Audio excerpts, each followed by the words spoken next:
Welcome to the Eating at a Meeting podcast. I'm your host, Tracy Stuckrath, dietary needs expert, certified meetings manager, certified food protection manager. I have searched the globe to find people and businesses who are creating safe, sustainable, and inclusive food and beverage experiences for their employees, guests, and communities. In each episode, you will find authentic conversations about how food and beverage impacts inclusion, sustainability, culture, community, health, and wellness. I know that sounds like a lot, but we're going to cover it all. Are you ready to feed engagement, nourish inclusion, and bolster your bottom line? If so, let's go. I have with me today, as you can see her there, Erin Petrie. She is the cocktail editor of bourbonbanter.com. And during the pandemic, she taught cocktail classes to over 5,000 students across the globe as owner of her own business, The Cocktail Coach, and head mixologist of CourseHorse.com. She is a contributor to theproducemoms.com, serves as the president of the Kentucky Society of Washington, and is a dedicated dog mom to her rescue Karen Terrier, Lila. Hi, Erin. Hi, thanks for having me. You're welcome. And so I reached out to you because I want to talk about, as we go into the new year, it becomes dry January, but you're like, let's just talk about New Year's. So we're going to talk about what we want to drink at New Year's. I want it to cover alcoholic and non-alcoholic, and what we can look forward to in the coming years. Just let's start it off with what are the cocktail, alcoholic and non, basics that everyone should know about making excellent drinks? The number one thing is drink what you like. Honestly, if you are trying to be like, I really need to make a last word and you don't like the ingredients in it, don't bother with it. Drink what you like. But also something I always tell my students, and really anytime I'm talking about cocktails, is the better the ingredients, the better the end result. So always use fresh squeezed juices. I know it's so easy to go to the store and get those little tiny limes, like the plastic ones, limes or lemons. But squeezing a fresh lime or lemon is going to take your margarita, for example, from a here to all the way over here. Oops, in the frame. But then some people always ask me too, hey, Erin, what's a good mixing bourbon? And I always say, if I can't drink it neat, I'm not going to mix with it. I'm just not going to do it. So if you don't like all of the ingredients in the cocktail, and if you skimp on any ingredients in a cocktail, you're going to find that in that end result. It's the same concept as cooking, right? Mm-hmm. Cocktails is cooking with liquid, essentially. So if you have the best ingredients possible in your cocktail, you're going to have an exceptional drink. And I learned from a bartender a couple of weeks ago or months ago in San Antonio is that even not just the juice, but the skin of the lemon and the lime actually enhances it even more. Yeah. And so I'm very much a zero waste person. So I try to use every single bit of a piece of fruit or vegetable or whatever I'm using. And so with my limes and lemons, what you can do is you can peel off the zest. First off, it's great cooking. That's what you do for like key lime pies. You use the lime zest. I put lemon zest in everything. But you can take all of that zest off and you can squeeze the juice. And then you can actually make something called an oleosaccharum, which is like it's an infused sort of sugar. And so you take the zest and you beat it into a bunch of sugar and you let it sit. And then you skim that little bit off. And it's really beautiful in cocktails and it gives it that other sort of dimension. But yeah, and also with lemons, especially lemons and oranges are great to finish cocktails because I find that a lot of people focus on the flavor as well as the visual. But you also need to make sure that your olfactory is engaged because I think the numbers between 70 and 80% of your taste comes from your olfactory. So the more that you can enhance the smell of your drink, the better it's going to taste. So when I do an old fashioned, for example, I'll take that lemon rind and squeeze the little bit of oil across the top. And so it makes it light and bright and it just keeps you coming back for more and it just elevates it so much. Just a little piece of lemon. Wow. And so that's just taking that piece of the skin of the lemon and then just trying to twist the oil out of it. Yeah. So all you do, and I have videos on this on my Instagram too, but so I'm saying if you need like somebody doing it in front of you, you can do a Y peeler, you can do a vegetable peeler, you can do actually a cheese slicer, you can use a paring knife and just go on the rind of it. Do not get the pith, that white part. It's okay. But more of that it's going to be more bitter. Right. And all you do is the yellow part facing out, you hold it like this and you squeeze it across the top. Oh, okay. People like to flame it sometimes. That's more just like for show. It changes the flavor, but I I don't know. I prefer just not involving fire. I am a bit of a pyro, so it'll just devolve from there. All right. Awesome. So just the basics is making it with good ingredients, which is what you want to do with food as well. Yeah. And that's something with the Produce Mom. So I have a monthly article there. It'll be going up tomorrow, I think, for New Year's. And what I always focus on is using those nice fresh ingredients. So telling you, hey, this month you can feature raspberries or basil or really anything. Just look in your fridge and see what you have. Look at the flavors that you gravitate towards when you're cooking. If you're a big herb person, your herb garden is an incredible place to add just dimension and depth and brightness to cocktails. I have a bunch of those Aero gardens, the hydroponic, and I'm always using the Thai basil, the Genovese basil, the lemon basil, the tarragon. Thyme is beautiful, rosemary. There's so much mint, obviously, you can use to just brighten up a cocktail. You can take just a regular gin gimlet, for example, which is gin, lime juice, and a little bit of simple syrup. Toss in a couple basil leaves, maybe a slice of cucumber, muddle it up, and it's just, it tastes incredible. And it's so easy just to add a little bit of that. Okay, so I don't drink. I used to drink, so now I'm zero proof drinker. Mm-hmm. And my drink of choice before that was just vodka soda. Yeah. But how do I spice up that club soda? Or are there beverages? There's a bunch of different brands out there now that are canned that have the flavored water in them. How can I spice that up to make it look like, quote unquote, look like I'm participating in the festivities with alcohol? So number one, I just see who you are. No, and I understand. And this is something I talk a lot about with my friends who are all women in their like mid-30s is pre-pandemic. They would say, Erin, what can I order so it doesn't look like I'm not drinking alcohol because I'm pregnant and I don't want people. It's like, no one should have to do that, or no one should have to explain why they're not drinking. Sometimes you just don't feel like it. Maybe you went too hard last night, or maybe you just haven't ever had alcohol in your life and you don't want to do it. That's fine. That's your choice. But now the non-alcoholic spirits market is absolutely exploding, and there's never been a better time to have more choice, more resources. There's some incredible books out there. There's some incredible cocktail accounts. So Drink No and Low it's an online store. Louis and his brother are awesome. They have an incredible selection of everything from sparkling wine. All these are non-alcoholic, and some of them are very low ABV. They have the clear section, but most of it's non-alcoholic. They have everything from non-alcoholic rum substitutes, whiskey corollaries, gin. Vodka is it's water. Vodka by definition is odorless, colorless, and tasteless. So that's just like distilled water. But you could infuse your water or use something like a Spindrift, for example. I really love Spindrift. Yep, if you're using sparkling water, because it's all real fruit and vegetables. And that's great as an alcoholic and non-alcoholic mixer. But so if you go to websites like that, and more stores, grocery stores, liquor stores, specialty stores are starting to carry non-alcoholic spirit substitutes. And it's easy to get it shipped to your house anywhere because there's no blue laws, which are the restrictive alcohol laws. Right. Because there's no alcohol in it. So you can get anything shipped anywhere because it's like water, it's infused water. So for a vodka soda, right? So vodka soda is a very clean, crisp drink. Right. If you are drinking a vodka soda with real vodka, like with alcohol, I would tell you to maybe try using a Spindrift or muddle in a cucumber, like I was saying, cucumber or basil or any sort of herbs, those light and bright flavors, or maybe toss some raspberries in there and that. Just adding those light flavors, because a vodka soda, you don't want anything heavy. So you want something that's going to be nice and refreshing. So it's the exact same thing. So you can do all kinds of water infusions. You can take these non-alcoholic spirit substitutes. So going back to my gin gimlet, right? You can make that exact same gin gimlet with one of these non-alcoholic. So like Bax Botanicals or Seed Lip, for example, and use that instead and have an incredible drink that, yes, it looks like an alcoholic beverage, but it is not. And it's just really enjoyable to drink. And then if you do want to look into books, for example, Julia Bainbridge, she's one of the OGs with non-alcoholic spirits. She has a book called Good Drinks, which is incredible. It's a little bit advanced on some of the techniques. Like you can do incredible things because it's cooking. So Good Drinks, Julia Bainbridge, follow her on social as well. She has a lot of good content. And then also my friend Derek Brown just came out with a book called Mindful Mixology. His drinks many times, helped him make those drinks. I actually did some of the prep work for some of the photos. So if you see some bald melons in there, if you see some bald melons, I balled those melons. But something like that is you can take, for example, take a honeydew or a cantaloupe or a watermelon and ball the melon, put it in the freezer. You could pop that into a drink as a nice little colorful ice cube. You can do that with grapes. You can do that with raspberries, any other kind of fruits. And it makes it more beautiful. It makes you have a better time. And it just enhances the experience. Oh, I love the idea of the fruit being a ball to ball. That's so much fun.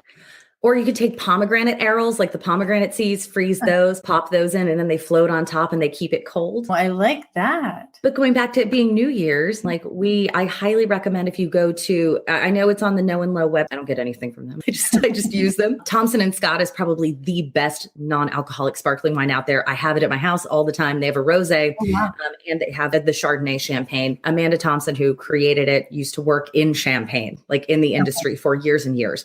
And she's incredible. And the product is insane. Now, somebody tried to serve me, they brought me, what is it? De-alcoholized wine. And I didn't drink. I'm like, somebody said, oh, it's just grape juice. I mean, is it just grape juice or does it actually have an additional flavor? Do you know that? Yeah, there has been, for example, I remember when I was a kid, we had de-alcoholized champagne one year. And I was like, this is the best tasting thing I've ever had. And I think I'm like 10 maybe.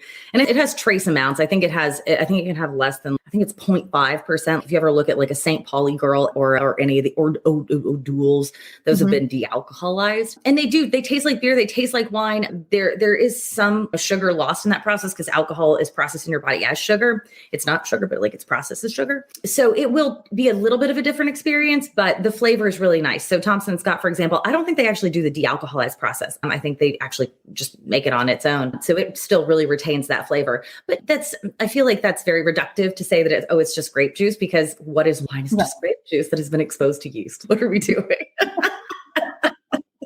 That's very true. Now, it's dry January next month, but is it becoming something to push forward? Is it a fad or is it going to go away? Or is it, the statistic that I've showed this year is that 33% of people do not drink alcohol, whether for whatever reasons that you mentioned earlier. Do you think this market is because it is growing, it's going to stay? Yeah, I think that we will continue to see, we can look at the hard seltzer boom of 2020. We will continue to see more brands come out there, and the brands that aren't as good will start to fade away, but we're still going to have quite a few good brands coming out. There's still some amazing brands out there now. And we're going to continue to see more and more brands coming to market. And I really don't think it's going anywhere anytime soon, because when you give people more choice, especially a group of people who have felt a bit disenfranchised when they go out, it's hard for them to say, I don't really want to go to a bar because what am I going to do? Now there is so much for them to do. It's not just, I have to drink a Diet Coke or I have to drink water or give me some soda water with a lime on it so it looks like I'm drinking. No, you can have an incredible cocktail. You could have an incredible non-alcoholic beer, Athletic Brewing, for example, Right Side Brewing. Both of them have excellent beers that are non-alcoholic. Also, when they're non-alcoholic, they're really low in calories. I think each of the non-alcoholic beers, it's 20 to 50 calories a can. And the Thompson Scott, I think it's 80 calories for the entire bottle. So it really reduces the calorie count too. But I really don't think it's going anywhere, because when you enhance those choices, you're going to involve more people. And especially as the restaurant and entertainment and the hospitality industry is struggling to really get back on its feet. And it's probably going to continue to do that for the foreseeable future. Engaging more and more people who maybe didn't feel like they could be a part of your restaurant or your bar are going to want to try to get as many people to come back in as possible. And by offering those to other people, it's going to be great. I used to work actually in the Arab world a lot, and it was amazing when I was in Dubai and Abu Dhabi to see all the different sort of drink options that people had because they don't drink. And so doing that here is also going to engage the Muslim population who doesn't drink, or I think it's the Church of Latter-day Saints. I think they don't drink as well. And there's a lot of folks out there who don't drink for maybe it's health purposes, maybe it's a personal choice. You shouldn't have to explain why, but I don't think it's going anywhere. I think it's going to hit an equilibrium at some point, and it's just going to become part of our lexicon. Okay. And just going on a bar that actually did that. 2 weeks ago, I was in Savannah, and Service Brewing, it's a Georgia veteran-owned brewery. And can I get a glass of water? And he's like, the young gentleman that was serving me, we have all kinds of non-alcoholic drinks over here. And I love the fact that they were all Georgia beverages that they had sourced that were fun and that I could have that wasn't just water. Yeah. Yeah. And it was they had sparkling and they had flat and they had all kinds of different options. And so I really liked that a brewery had that it's being more and more inclusive. And I don't think that you can knock anybody for being more inclusive. Certainly it's not like you want to stock everything for everybody, but you can curate your lists. It's very easy to do. Okay, so let's talk about a whole nother angle of the beverage aspect too, because not only is January dry January, it's also veganary, which means vegan. Can you talk to me about vegan spirits and beverages and how we easily find them? I know there's barnivore.com, but is it easy to do? One thing also on just the alcohol side, also follow Zero Proof Nation. Okay. Laura Silverman is incredible. She has so much on her website. She features all different sort of brands and not sponsored by them. Just she has all of these wonderful resources. Highly recommend. But I'm going to be honest, when it comes to vegan cocktails, I'm not so sure. Most cocktails are vegan. And it also depends on what level of vegan you are. So I assume that if you're doing vegan January, you're not just going to be like, if I have honey, I've messed up. Honey to some is vegan, some it's not. Technically, it's not vegan, but some vegans eat it. Some don't even drink vegan wine because there is a type of product from fish that they use to, I think it's in the filtration process. And so they're like, that's not vegan, which I didn't know until a few years ago. Egg whites, for example, are popular in certain types of cocktails. But you know what? Frost much better than an egg white is a product called Aquafaba, which is just the juice from a chickpea can. $1.80 thing of chickpeas. Strain off the water. It stays in the fridge. It stays good for a long time. It will smell weird, but when you put it in your drink, it's not going to smell weird and it's not going to taste weird. And you can freeze it easily too. Oh yeah, you can freeze it. It's wonderful. That's great. But really, the majority of drinks really are vegan because I always like to really focus on different types of, like I said, fresh. You can always inquire with different brands if you're not sure, but most of these like non-alcoholic spirits, they're likely going to be vegan because they're essentially just aromatized waters. I don't want to be simplistic, but that's what it is. So it is, I think they're hydrosols is what it's called. So you add all these different flavors to the water, and then it's stable because so alcohol can actually like last forever. If you open it, the flavor will continue to degrade. Okay. But if it's unopened, alcohol will last forever. It's not going to mold or anything like that. However, with these non-alcoholic spirits, because they don't have that alcohol as a preservative, because sugar and alcohol are the two best preservatives with salt. But there's generally a shelf life on non-alcoholic spirits once you open it, like 6 months, but that's really just for flavor. It's not because it's going to go bad necessarily, but it's to enhance that flavor. But no, it's funny. I did both dry January and I went pescatarian. I did not go vegan. I like my cheese too much. I can't do it. Maybe I did that in 2019. Dry January, I was fine. The 2020 dry January, I did not do so well. I had a lot of travel. But I became pescatarian January of 2019 and I'm still going strong. I've had a couple of moments, but for the most part, I've been really good. Good. Yeah, I am because I don't drink, but I am also going to go vegan on Saturday for a month, just to at least try it out, see how I do. And I said something to somebody earlier, I need to beef up, pun intended, my vegan dishes repertoire of that. But so there was something that you said to me before the show, fit your lifestyle. A drink should be enjoyable and fit your lifestyle. Is there an app for that to figure that out? I've thought about it, but I think it depends on what your lifestyle is when it comes to. So a lot of these non-alcoholic spirits, there's a lot of athletes, for example, who don't drink alcohol during certain times or maybe at all because of the sugar, because of the added calories, and they're on a stricter diet for performance reasons. If they eat fruits and vegetables, they can have these non-alcoholic spirits and cocktails and have a really enjoyable experience without the sugar. You can also there's so many different kinds of sugar substitutes. It depends on what kind of lifestyle you're wanting to do. All spirits, alcoholic and non, are all meant to be tailored to a particular lifestyle. That's how branding and marketing all works. Right. And as each new campaign comes out, like for example, bourbon was always billed as this like old white man's drink. And then they started pandering more to women because they realized like women spend a lot of money and they drink a lot. We should probably sell to them too. And then it became a bit tropish of being like, woo, girls. And now they're taking it a little bit more seriously, as in anybody can drink alcohol. Anybody can drink whiskey. It doesn't have to be a particular type of person, but the lifestyle, like that's why Matthew McConaughey, that's why like Campari, who owns Wild Turkey, hired Matthew McConaughey, because they're like, oh, the people who want to live like Matthew McConaughey, like they drink Wild Turkey. Okay.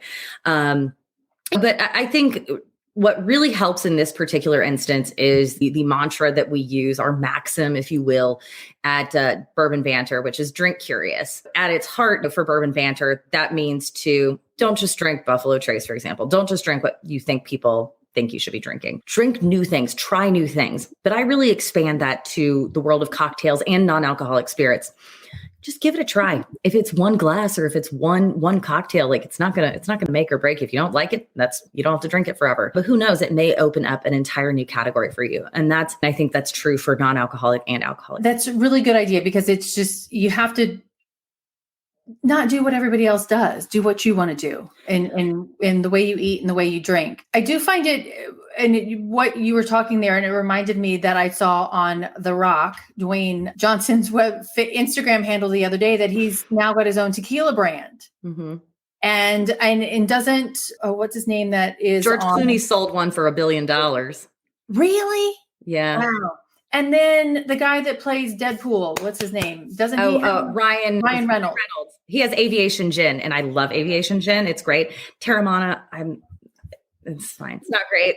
But yeah, there's all these celebrity. Oh gosh, I think Lady Gaga is now like working with Dom Perignon, and Elizabeth Banks is working with Archer Roos, which is a canned wine company. Yeah, it's good business, honestly. Right. Snoop Dogg has like Indoggo gin, which is like a flavored gin, but he's been in the liquor market a long time. I actually saw a bobblehead of him in the grocery store in front of a bunch of Corona. It's good business. If people are like, oh, I love this celebrity. If Taylor Swift came out with her own whatever, it would go absolutely gangbusters, obviously. But yeah, all these different people, all these different celebrities, some of them are more involved with the brand than others. Like Ryan Reynolds is extremely involved in his brand. And actually his wife, Blake Lively, she has her own brand of mixers too. Like tonics and soda waters and things like that. Collusion? I don't know. Yeah. Okay. So that just popped into something else that I experienced or got it in Savannah, is that there was a cannabis company that actually partnered with one of the Charleston mixer, mm-hmm.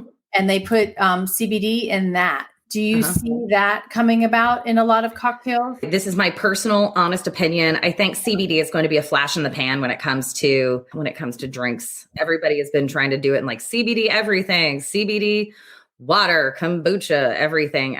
I'm getting tired of it. I really don't like the taste of it either. Yeah, I've tried it before and I feel like no different. Please don't.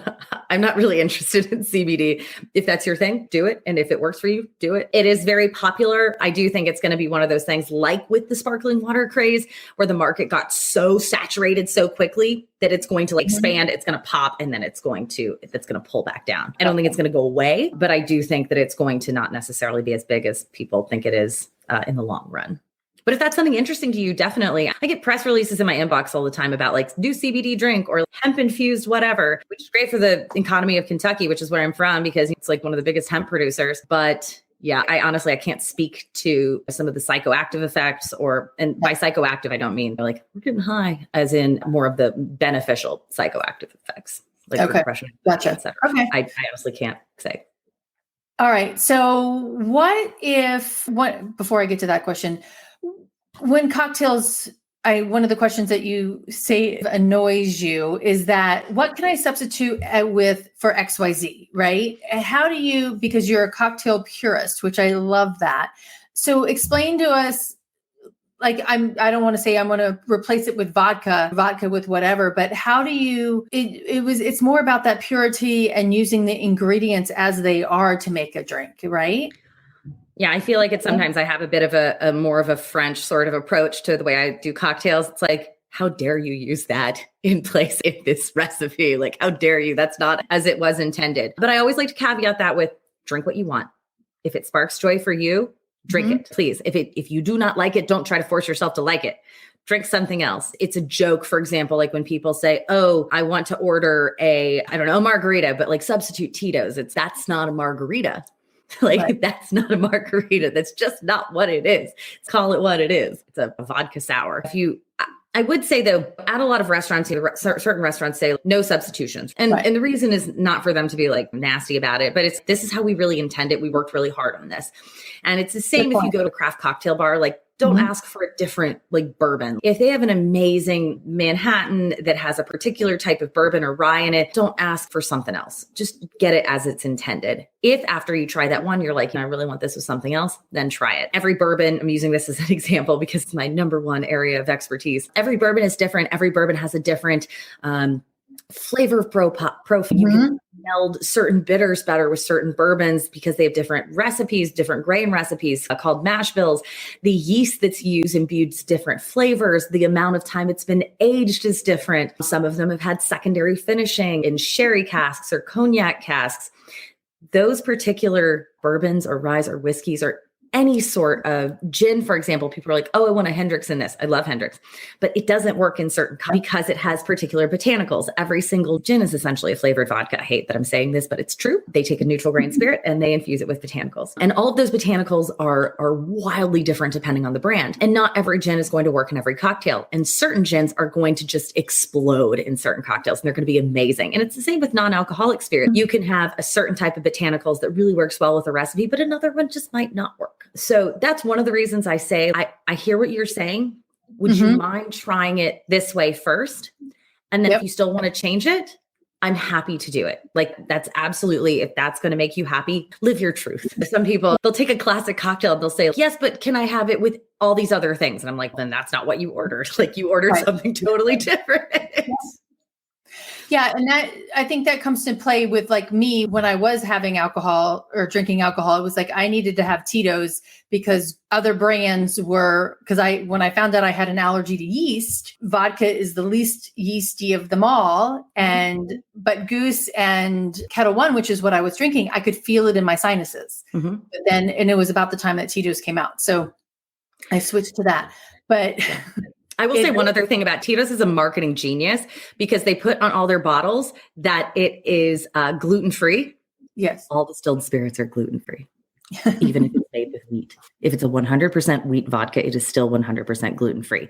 Now, I've been told certain people by, that, oh, I can still tell. There's certainly some potentials of like cross-contaminations if it's like a craft distillery that they do a lot of different things and they maybe don't have like a larger scale, like washing mechanisms that like the bigger distilleries have. And that's just for me. But the process of distillation is you take a beer or a wine. Beer is made from grain. It's yeast and grain. And then you can also do like potatoes, for example. And then you create a beer. You ferment it to make a beer. Then wine, you take fruit, you ferment it, make a wine. And then you put it in a still and you heat it up to super high temperatures. It kills off all the proteins. And what's left over is a product that is void of all proteins. So that's what causes the allergy. Yeah. Correct. There is no gluten in any distilled spirit. Now, that's not true if it is a flavored distilled spirit. If it is flavored, then it may have other types of contaminants in it. So because they use different infusions, different sort of artificial and natural flavors, which by the way, with the FDA, like there's no actual definition of natural flavors. Right. So if you see natural flavors, like it doesn't mean anything. It will take all of the, so when I also say like distilled spirits, I'm saying whiskey, rum, vodka, gin, tequila, all of those, you'll take those as long as they're not flavored. If they're barrel aged, that's fine because the only thing that's really going to be in contact with that is the wood. But otherwise, if you just stick to the regular spirits, it's good to know. Hopefully all those gluten-free listeners are paying attention to that. It is true. Yes. Now, all right. I want to, and we didn't talk about this beforehand, so I'm just throwing this out at you. The alcohol, what's the word? Lack of being able to buy it. The shortage, that's the word. Shortage of, I've seen some articles that it's glass bottle shortages. Do you have anything on that? And what can meeting planners, if let's say talk about events when we're doing events, what should we think about when we're putting together a bar and we don't want to use here's the 3 different tiers of bars at a hotel. Does that make sense?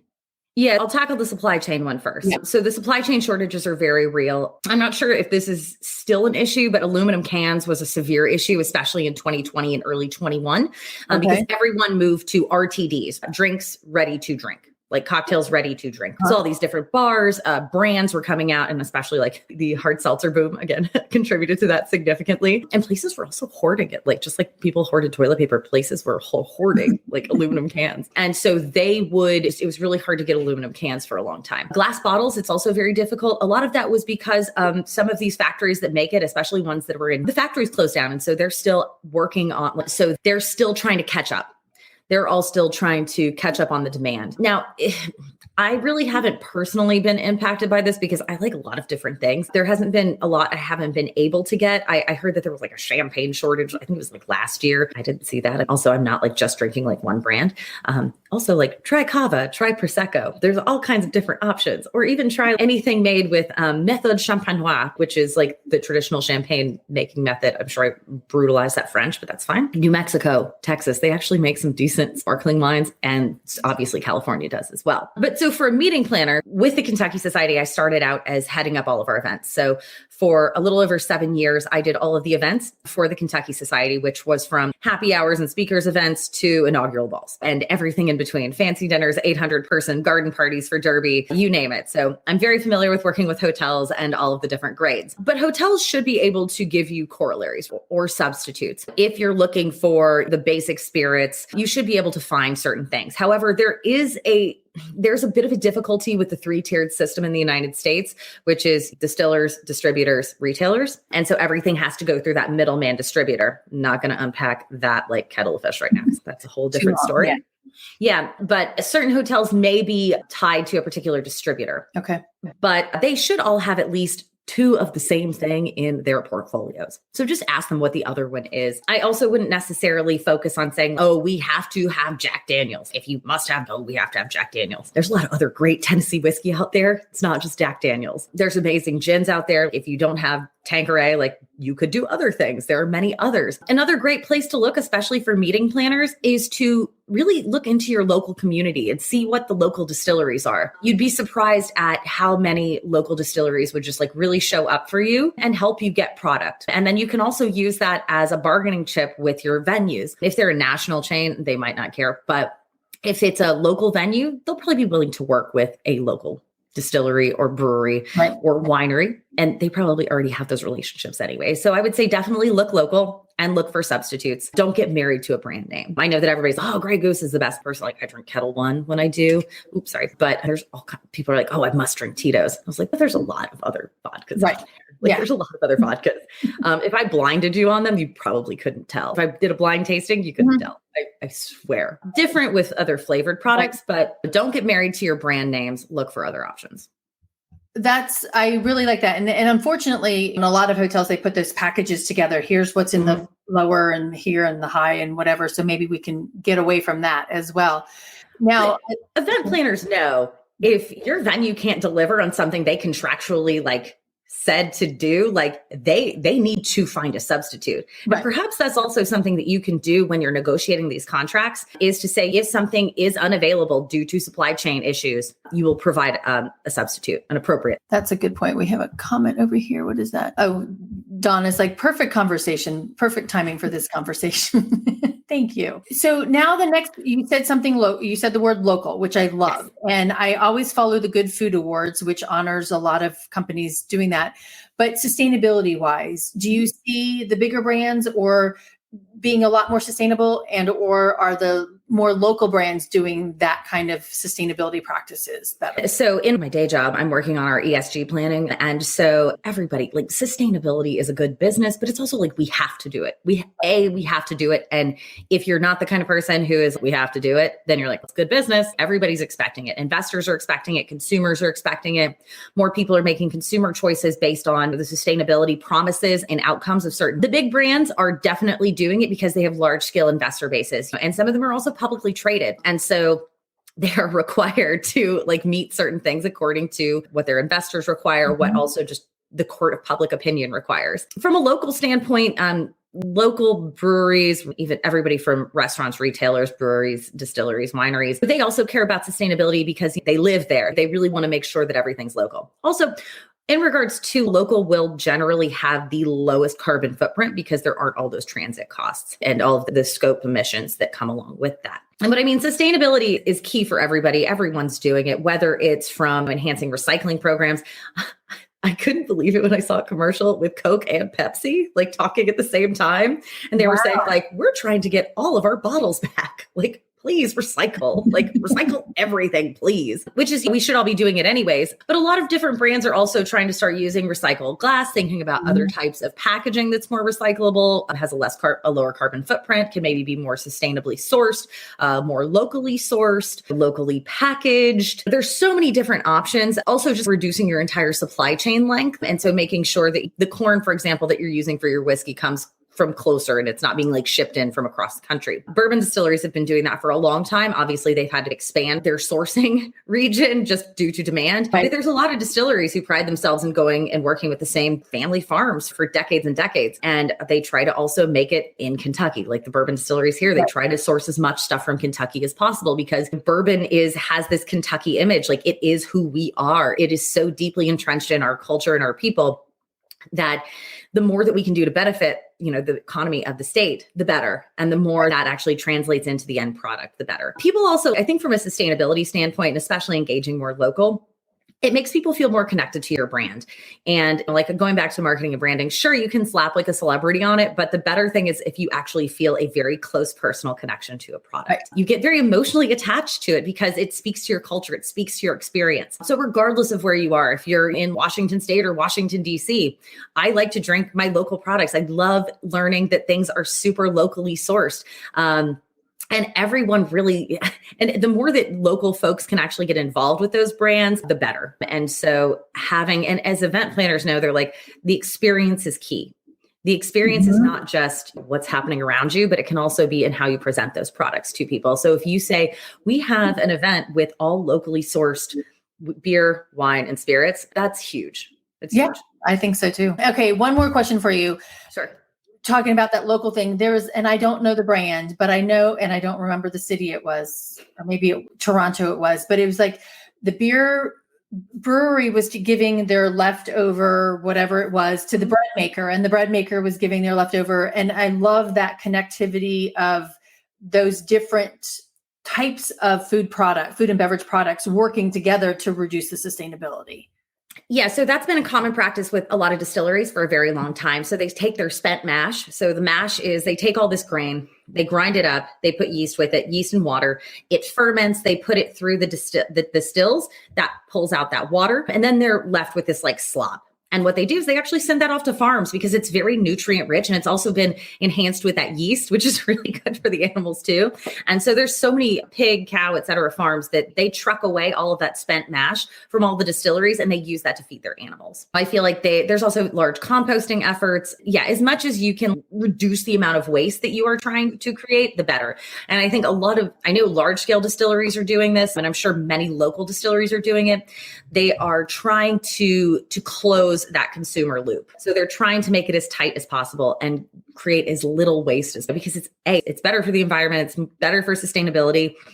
Often it's really cost effective too. All right. So if I have all this spent mash, then I have to spend so much money to get somebody to like take it and toss it. Right. Yeah. No, but now it's going to actually have a second life.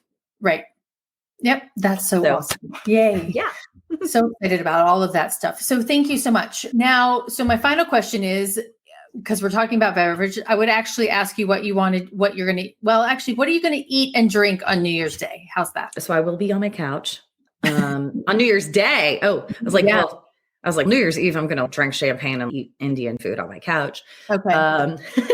But on New Year's Day, like hydration is key. Hydration is the most important part of dehydration. It's all about balance. Right. So definitely hydration. If you are doing dry, I think this would be a great time to start looking at, just pop on the internet, look into some creators. I have non-alcoholic drinks on my Instagram and just look and see what's interesting to you. And then look to what's in season or look to what you have access to locally.